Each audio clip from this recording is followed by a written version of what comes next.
It is Joshua once again here with Paranormal TV. This is episode 6, and we're sitting down with another one of our new team members. Blaine, why don't you introduce yourself? Oh, my name is Blaine Reed. I've been a part of the team as the tech/security for a little bit over a year and a half, but I've known Josh here for a little bit longer than that. For the most part, I'm learning to set up all the devices, and I provide security whenever we go out to like a graveyard or some haunted place.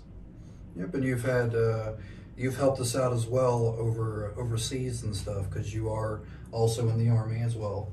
So he is our away from team base / with team base occasionally. So it's good to have him here with us. We figured out a way to kind of dive into things a little bit more. Maybe we can hear your story of why you got into the paranormal, or what kind of caught your interest. We'll start with some of your childhood experiences. Did anything happen when you were a kid, or anything that happened that kind of piqued your interest? So my first real encounter, like with anything, it's probably the most severe encounter I've ever had, was when I was about 5 or 6. I was about to go to bed. My brother and sister were already in bed, but I'm pretty sure I was either watching like TV or something.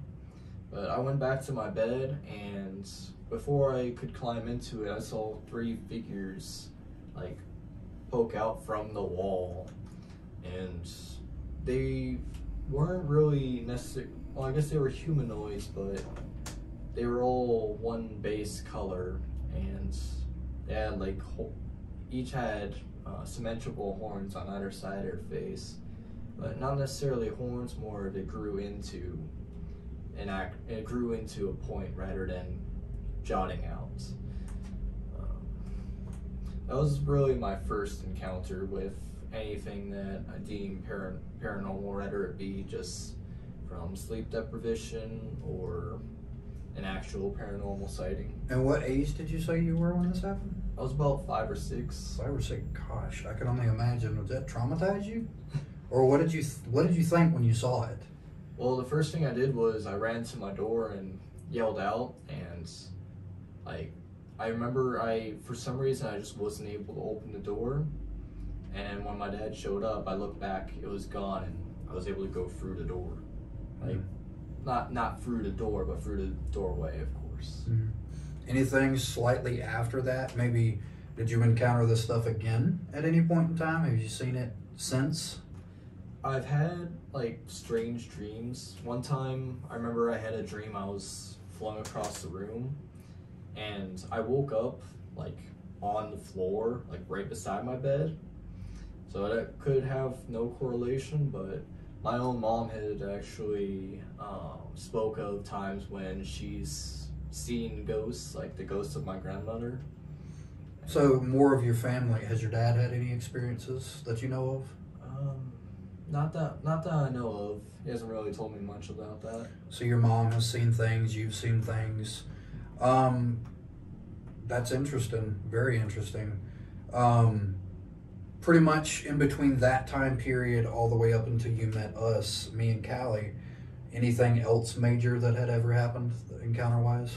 So while I was stationed up in Hawaii, actually, sometimes while I lived on base, of course. Mm-hmm. But sometimes while I was working on my car, because sometimes I'd be working like late into the night working on it. Yeah, and mind you, in Hawaii, it's like, what, a 5-hour difference from where we are currently? So it was probably, being nighttime at that point for you, we probably would have been early in the morning for us here.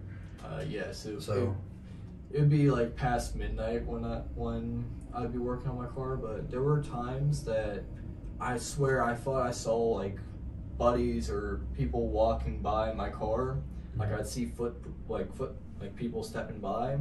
I literally roll out from underneath my car to see if it was somebody that I knew, and there'd be nobody there.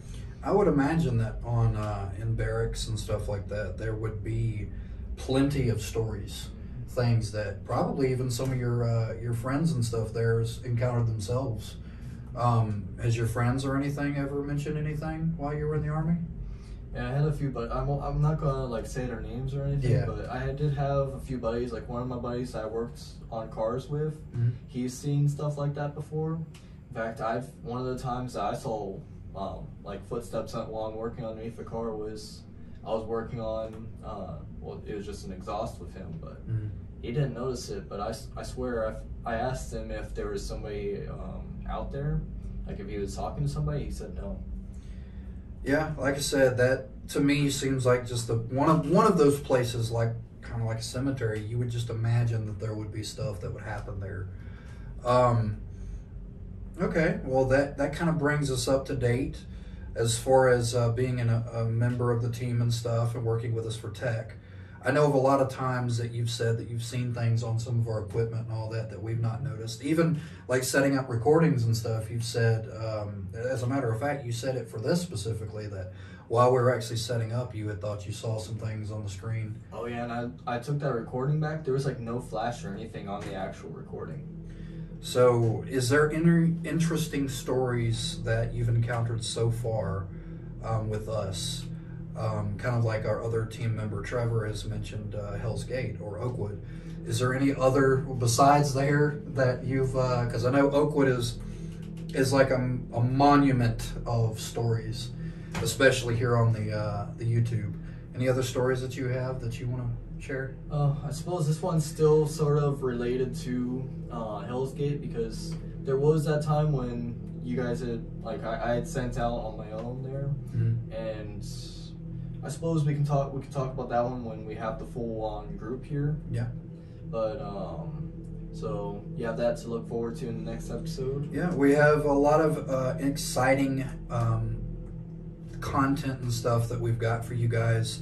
I know it seemed like we haven't really done much, but we've kind of been working behind the screens a good bit for this past year and a half with our two newest members, collecting stories and learning our friend Blaine here some of the equipment and stuff that we use, which we have an unboxing that we are going to do. You might have already seen it, or it might be coming, but we also have another episode of Paranormal TV that will be coming out. The next episode, we will talk more about what we've encountered with our newest members of Upstate Paranormal and Beyond, and the way that it made them feel, the way that they've seen it from their eyes, the way we've seen it from ours, so on and so on. So you have that to look forward to in the next other upcoming episodes. We're planning on getting back on track with these.